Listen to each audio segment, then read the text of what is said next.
Title: The Yellow Bench.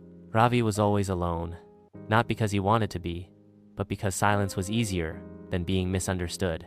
He spent most of his days with his head buried in a sketchbook, drawing imaginary worlds where no one laughed at the quiet kid. He sat on the same yellow bench every day, tucked near the classroom window, watching the world carry on without him. Arav was everything. Ravi wasn't loud, fearless, the kind of boy who made everyone smile just by walking into a room. But even the brightest boys have moments when they feel unseen. And one rainy Tuesday, Arav felt just that. The classroom lights flickered and went out as the rain started to fall. The others ran outside to play in the drizzle, laughter echoing down the halls. Ravi stayed behind, lost in a drawing. That's when Arav walked in, not with his usual grin, but quiet, thoughtful.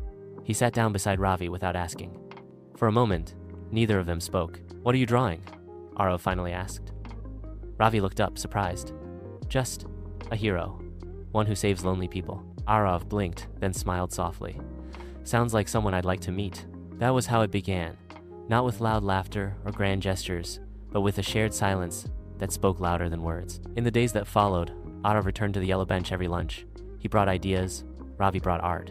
Their worlds slowly tangled together, not perfectly, but in that gentle, beautiful way that happens when two souls recognize something familiar in each other. Arav once asked, "Do you ever feel like you don't quite fit in?" Ravi hesitated. "Every day." Arav nodded. "Me too, even when I'm laughing." And that was when Ravi realized maybe they weren't so different after all. They began sharing secrets, fears, dreams. They'd look at each other and just know what the other was feeling.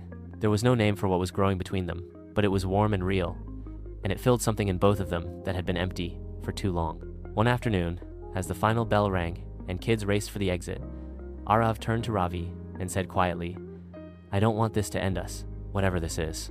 Ravi swallowed, his voice barely above a whisper. "Me neither. Let's stay. Like this. Always." The yellow bench became more than just a seat. It became a promise. Years later, long after school ended and the classroom changed, that bench remained, worn, faded, but still there. And sometimes, on quiet afternoons, two boys now grown would meet again, sit side by side, and remember the time they found each other in a storm.